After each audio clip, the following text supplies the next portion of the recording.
Hi, guys. Welcome to the Gig Economy podcast. Thank you so much for joining us. We have Jesper and, of course, me, Jason, and then interviewing tonight, Toby. Is it Shaver?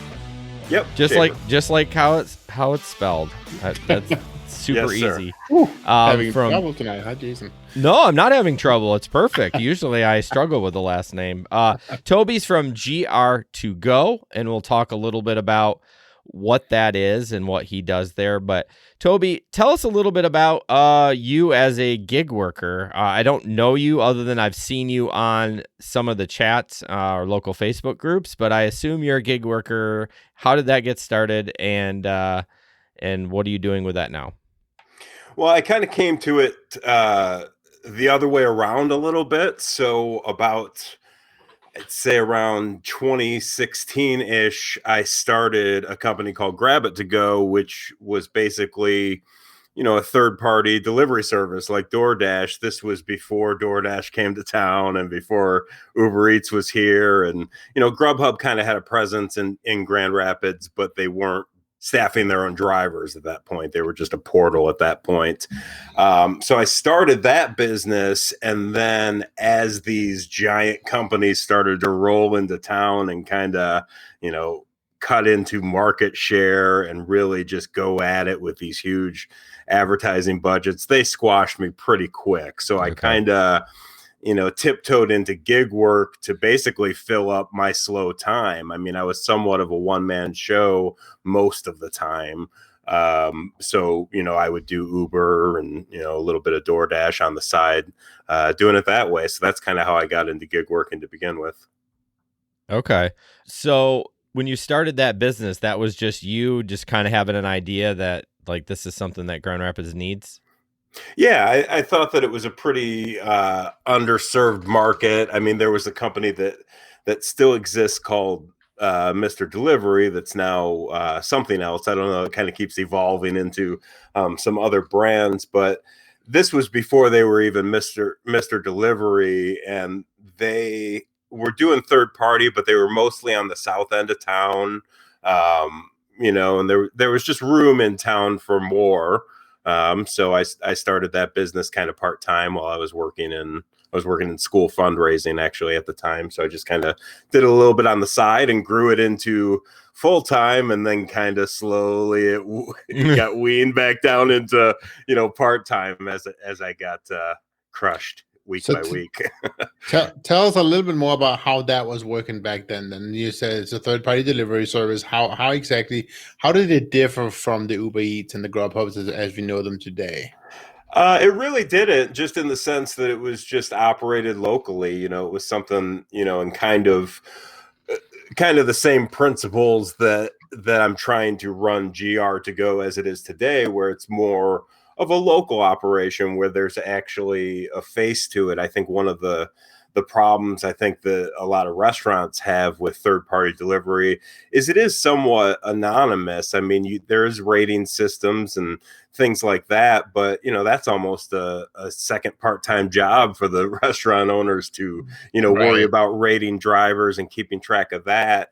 But if it's something that's in-house, a mom and pop shop pizza restaurant who has their own delivery drivers, they have a quality control that, a DoorDash can never have, because it's just too anonymous and too big and not handled locally. Right. So how were you doing it? So you would take the order and then go and order it and pick it up and pay for it? And how was that? Well, we had a website, just like, I mean, this was before app. I mean, everybody had apps, but it was a little bit, the barrier to entry was a little bit higher at that time to get a good functional app. But, I had a website that was mobile friendly. So, people that were ordering on their phones still had a pretty good experience, and they would order from me. And I kind of had a combination at that point. Some of the third-party services have all of their restaurants under contract, and some of them kind of add restaurants menus and have a little markup, and it's not an actual arrangement as much as it is just a pickup service kind of thing. I had a combination of both. I had restaurants locally that were under contracts with me, not exclusive. So obviously when, DoorDash and Uber showed up, they joined up with them as well. So, so mine was a combination of both. So people would order from my website, and then, it would either automatically go to that restaurant or I would place the order manually. Oh, I get you. So how then you had drivers that were on payroll then, must be, right? Just same as Uber and DoorDash, all independent contractors that, the thing is with gig work, as you guys know, there's really no way to do it, exclusively with one company. If you're doing independent contractors, you have to know that, your drivers are going to be, working for the other companies too. And kind of, I guess your job is to just make it as enticing as possible for them to be available to you more than they are to, Uber, which these days isn't as hard. Yeah, I feel like you could have had an advantage, and I don't know what you charge, but I hear all these horror stories from a lot of the restaurants that they're charging 35 or 40%. I mean, if you came in at 25%, maybe not at the time that all the apps exploded, but like after all this pandemic and how everyone's so frustrated with everything, I wonder if it would be, I know you've moved past that point, but I'm just speculating in my head. I wonder if somebody could have an advantage over those bigger apps. Maybe not with somebody like a McDonald's or a Taco Bell where it's kind of corporation wide, you know what I mean? But maybe a smaller, like 3 restaurants in GR or something like that, and that's all they have. I don't know. And that's the idea. And to be honest, I would not be surprised if the pendulum kind of swings that way into the future. Now I'm out of the third party delivery business now, and for multiple reasons I'm glad to be so. But Right. I can definitely see a future in gig work where, these drivers are just fed up with the lack of support and just being, just a number and just being a commodity to these companies. And I can see, these smaller companies rising back up again and kind of getting market share just in their little pocket, not worrying about, world domination like all of these, venture backed corporations. And then I think at the end of the day, that could bring maybe a higher level of customer service.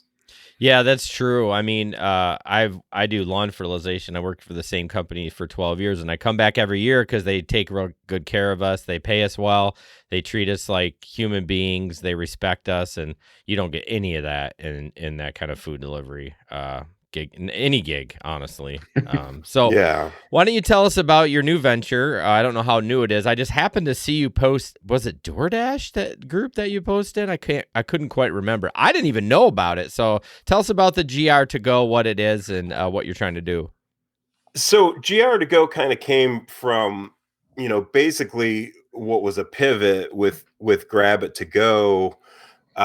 In 2019, finally, it was like, I lost the delivery wars with the restaurants. It wasn't going to happen. So I, rather than just kind of scrap the whole thing and move on, I kind of pivoted to just a direct delivery of convenience store items. I saw this business model done where rather than having drivers, go out and shop for these items or pick up from a restaurant, or, the kind of the Instacart model where they go to the grocery store and shop it, the model where the company actually warehouses the items, and then, what's available for sale on the website is actually there. It's in stock, and, it's a much faster delivery process by going directly to the customer. So when an order is placed, rather than having to dispatch a driver to go shop, we simply have to dispatch a driver to just deliver the order.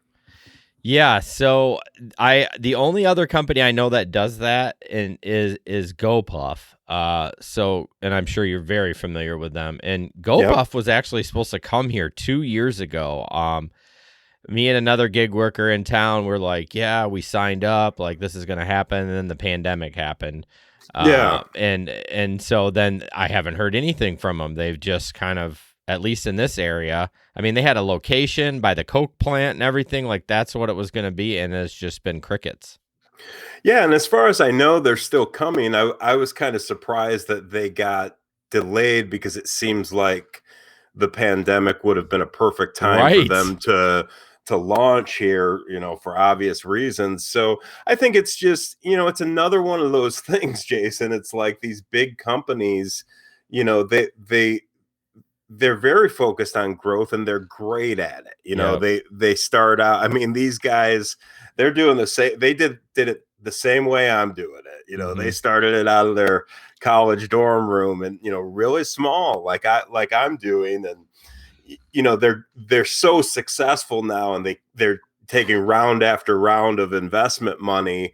But the bigger you get, the slower you are to move. So that cycle, kind of everything slows down in expansion like that. So, even when they get here, I mean, it's going to be I've signed myself up basically for another David and Goliath battle, which, whatever, maybe I didn't learn my lesson the first time, but I did learn some things. And I think that hopefully we'll have a chance to kind of capitalize on the fact that we're local and maybe do some things that GoPuff is going to be too big and slow to do. So for people that are listening that don't know what you are even doing, why don't you explain a little bit? I mean, I think they might get the gist of it, but how your So here's the system market works. we serve. This is basically what we serve. When you're at home and you have something that you forgot toilet paper. You could easily go out and get toilet paper, but you forgot it and you need it. So you can go on the GR2Go app and you'll have it within a half hour. It's a done deal. It's basically, 7-Eleven in your pocket, kind of, is the idea of it. So, it's a much smaller selection of SKUs, of items than what you're going to get if you go to, like an Instacart or a Shipt, but, you don't have to schedule a delivery time. It's quick, it's a convenience store in your pocket is the idea. So, 80% of what we sell is snacks and drinks and, ice cream is a big, ice cream after midnight is like unbelievable. I mean, it's the majority of our business is ice cream after midnight. So it's that kind of stuff. I have a story about ice cream. I don't know, 3 years ago, I was at a convention in Louisville, actually a lawn care convention, and we were in the hotel, and I'm like, I want ice cream so bad, and like I wasn't hammered or anything like that. I just didn't have a car, and it was, I guess Uber was around, but I don't know why I didn't think about that. So I got online where Uber Eats or whatever it was, and it ended up going to be like $30 for like a pint of ice cream. And I'm like, Yeah. I just can't do it. In good conscience, like I love ice cream and I like to spend money, but I can't do it. So I didn't pull the trigger, but. Yeah, I mean, that's the thing with like, the Ubers can be a little tricky like that because there's just the little fees here and there that kind of trickle in and you don't really see the bottom line. What we try to do is pretty straightforward. I mean, I'm not going to say that our prices are going to compete with, going to Meijer and picking it up, but we try to keep our prices comparable to if you were at a gas station, convenience store, the kind of place that sells the kind of stuff we sell. We try to be competitive with that. And then just a small delivery fee. It's basically $2.99 in most of the area. And then that's it. We get it to you, in most cases within a half hour. Okay. So what is your delivery area? And then is there an opportunity for the customer to tip on the app? Yes, definitely. And we recommend it. I mean, the way I've built this, with the experiences I've had in the gig economy, I've really tried to structure everything with the drivers in mind because, I've seen the problems. I've experienced it all myself. I mean, all the obviously with this business model, we've eliminated the waiting part of it, which is nice. You don't have to worry about sitting and waiting at a restaurant for the food. Yep. So, we valued that time a little bit there. Tipping is, not only encouraged in the checkout. We kind of default it pretty high, and we structure our pay program. And I'm not going to go too deep into the, kind of driver pay model, but we have tip subsidizing basically. If customers don't tip, we make it up. We pay at least a minimum of $2 tip on every order, whether the customer's tipped or not. And then the way that we kind of deal with that on the customer end is if a customer is just constantly not tipping and we're having to cover that tip, then we fire that customer because, I mean, you could go the other way. Why don't you just pay the driver a little bit more and, not have to depend on the customer to tip or whatever. But, we live in a society where tipping is part of it. 100%. And my attitude is if you're going to order and you're not going to tip your driver, that's fine. But after a couple times, then, it's really not the kind of customer that we're interested in having. I love that attitude. That's great. That's unheard of. I know my boss will fire people because they're just a pain in the ass. They're like, we got plenty of work, man. Like, I'm not dealing with your shit anymore. Well, and that's the whole thing. That's the difference. Like, when we go up against the GoPuffs and, as we're already going up against the DoorDashes and the Grubhubs, there's going to be certain battles that we can never win, but there's certain ones that we can. So we're going to just try to win those. And the way you treat the drivers is a huge one because, a situation like that, a huge company like DoorDash could never do that. They wouldn't monitor, customers and, get rid of the ones who don't tip. They wouldn't, it'd be just too much to do. But, I'm a small town. I mean, I'm just in Grand Rapids. I can still do that. So for now. Go ahead, Jesper. I was just going to say, so where is your warehouse located at? So from a driver perspective, how far would the drive be, at the most to go get the item?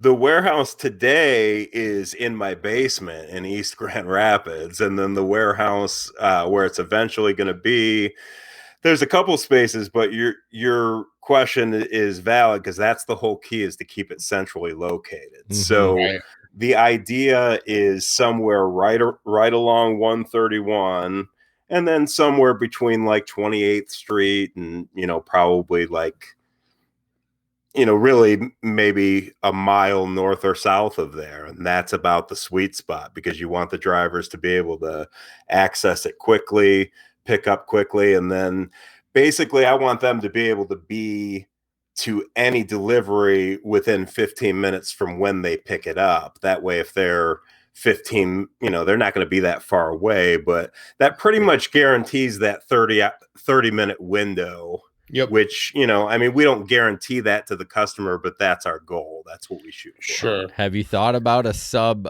station in Allendale? Well, okay, that's a great question because that is the whole thing. That's the money shot. Yeah, it is. And, I imagine ahead to a day when things are a little bit more back to normal and, college life is a little bit, what we're accustomed to, because obviously that's a great market. I mean, even as it is right now, we're basically a 9 p.m. and after kind of business, for the most part. So, yeah, when that time comes, there is going to have to be a jumping off point from Allendale as well, because that's going to be a big market. One thing I asked earlier is just the delivery area. Do you have a small, like a map of how far north, south, east, and west? Yeah, essentially it's going to cover, all the way down, east into the far end of Kentwood, down past Cascade there, or about to Cascade, and then to the north up, like Comstock Park, the south end of Comstock Park, definitely, the Alpine area is right in the sweet spot. And then down, almost as far, like around Rivertown, a little bit past Rivertown is probably about the limit there. I think there might be an extended area, but, basically the zones are just set up so that there's a little bit of a premium if somebody orders and they're beyond a certain distance or whatever. But, we don't want it to be too crazy just because, right now my issue at this stage of the business is, with growth, I have to, just keep a couple drivers on the road, knowing that they're also going to be doing other things. So I can't put too many drivers on because they won't have enough work. But if I Right. have too few, then it might get a little, long delivery times. And, my goal is, the other kind of perk to driving for GR to go is it's a lot easier and a lot more likely to stack orders. So, it's the idea of being able to take 2 or 3 at a time, where now all of a sudden your income has grown exponentially, where, it doesn't always work out so well with hot food to be doing that. But with what we sell, we can easily load you up when business calls for it with 2 or 3 orders, and, really maximize your mileage and maximize your time invested. Let's talk about the driver a little bit. You don't have to really talk about the pay. If someone wants to work with you, is it like a commitment from a time commitment? Is it hey, I'm clocked in, or how does that work if someone wanted to drive for you? Okay. So it's a kind of it's an interesting time right now, because like I was just saying about trying to keep people busy, but not, counting on trips, that I can't promise at this point. We don't have that level of consistency yet. Mm-hmm. So, what I look for right now is, just keeping a small team of workers basically for those evening shifts. And then, they don't have to commit to a certain, number of shifts or number of hours, but obviously that evening availability is what's key. And then the way we structure the pay is, if they do want to commit to a certain amount of time, I need to fill certain spots where I know I have drivers. So in exchange for committing that time, even if it's like, hey, I need you on a Thursday night from 9 p.m. until we close, just to be available. You may never take any rides, but if you're just available during that time, you're going to qualify for what we do. That's kind of like a profit sharing thing, where at the end of the month, you can get up to like a 8% bonus on everything you've delivered, like an actual, kind of skin in the game for the drivers that are willing to say, hey, I'm your Thursday night guy. I can be there for you for the whole time. But still, because of growth, it's still part of your revenue model right now. So the risk is limited. I like that. Well, and they can still be working. I'm not saying Sure. that you got to be like, the other benefit of being small is, I have drivers that, when I need them, they're probably already on a DoorDash trip right now. And, Yeah. I understand that. I mean, I've built that in kind of to the timing and everything. So, I know that they're not sitting, in our driveway waiting to, get a grocery bag. So It's going to, it better not be, right?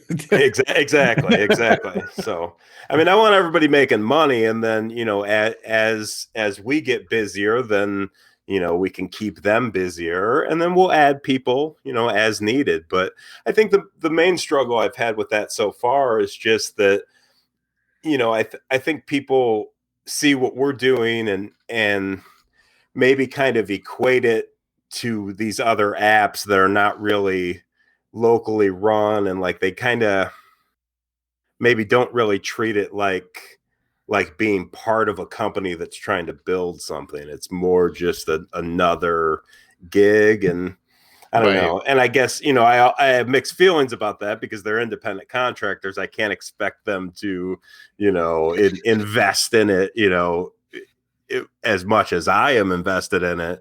But my way of doing that is just, cutting them in on it a little bit, because money talks. Yeah, I think that's great, because you're right. How do you get that employee that wants to have more, like you want them to be more loyal to you? How do you get that other than paying them more? Well, that kind of hurts you a little bit, but no, I like that. I think that's a great idea. And I think your post said you were looking for drivers, right?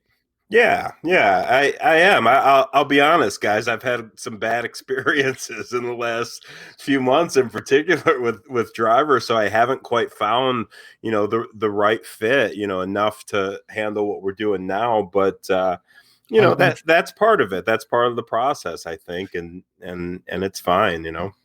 Unfortunately, it's summer, so Jason can't help you. But come winter, yeah, come wintertime, I'm your guy. I do gig work full time from like mid-October to mid-March. So, well, and the thing is, so you guys have been in the business. I mean, you know, with these door dashes or whatever, like how many drivers have taken so many orders where it's like, these giant, huge orders, that's like a, $180 order from Olive Garden that, DoorDash just made $40 on it. And, they did really nothing, other than, other than facilitate the process. right. And the driver gets paid, maybe you make $20 on that, but it's only because you got tipped 12. It's not because you really got an equitable share of that transaction from, as compared to DoorDash. Yeah. So by at least having an opportunity out there for, any kind of delivery job, there's always going to be like a delivery of this distance is going to be paid this amount. I mean, that's just kind of the nature of the business. Yep. But if drivers want to be really a part of this and more involved, then, maybe they can start having a percentage of that, so that if they're delivering these huge orders, they get to wet their beak a little on it. 100%. Yeah. DoorDash is really the only one that doesn't do mileage. They're like $3.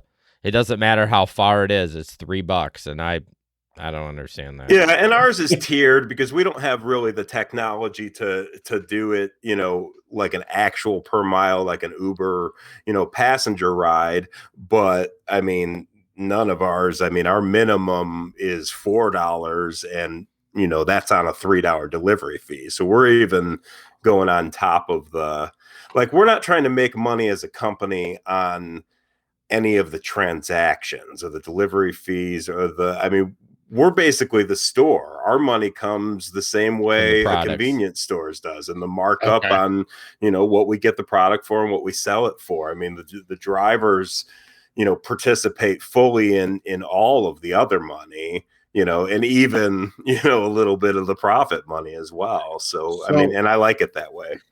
So how are you planning on paying for the people who is going right now? It's just you. I get that, right?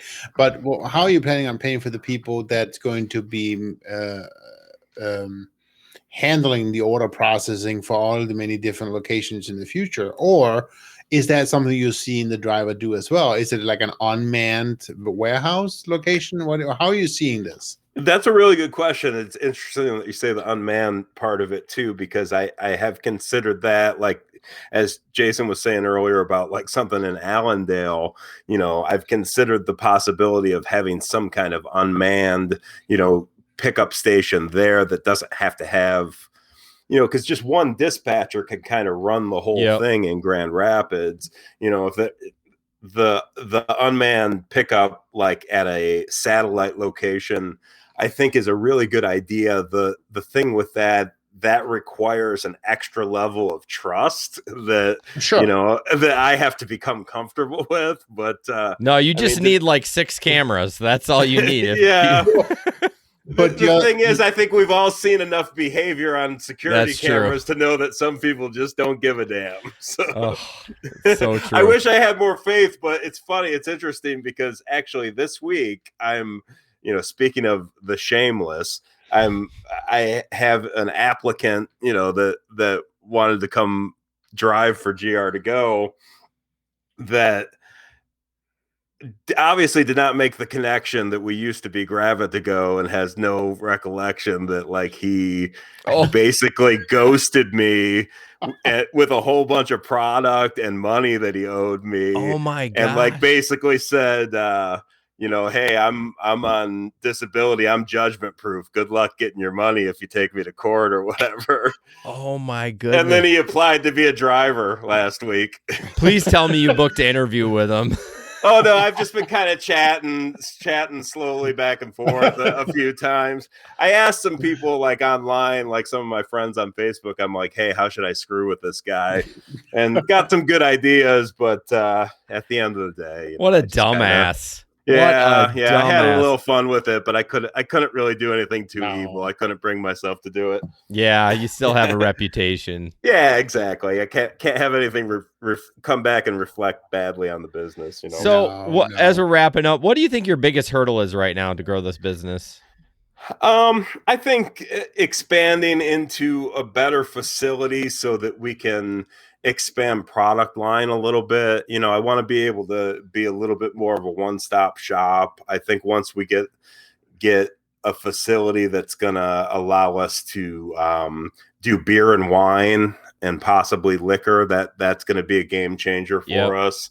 And then, you know, as we've been talking about, I think staffing is the big thing. I'm really approaching this with the things I've learned from the gig economy almost as cautionary tales. And I really am trying to take this back and build it like you would build just a regular small business and not try to, we're not DoorDash. We're not GoPuff. You know, I don't know how they do things, but, you know, we're going to do things kind of in a smaller way. Yeah, you've kind of learned, you know, you can take some of the stuff from gig work like DoorDash and Grubhub, but you're like, okay, I'm going to do the opposite of this because people are pissed about this, or they're, you know, I'm sure you've been a customer on the customer end of a Uber Eats or a DoorDash. And even me, like I ordered DoorDash about 3 weeks ago, and that was the last time at Wingstop. And it was just, I tipped really well too. And it was like an hour before it got to me, and it was cold as hell. And I'm like,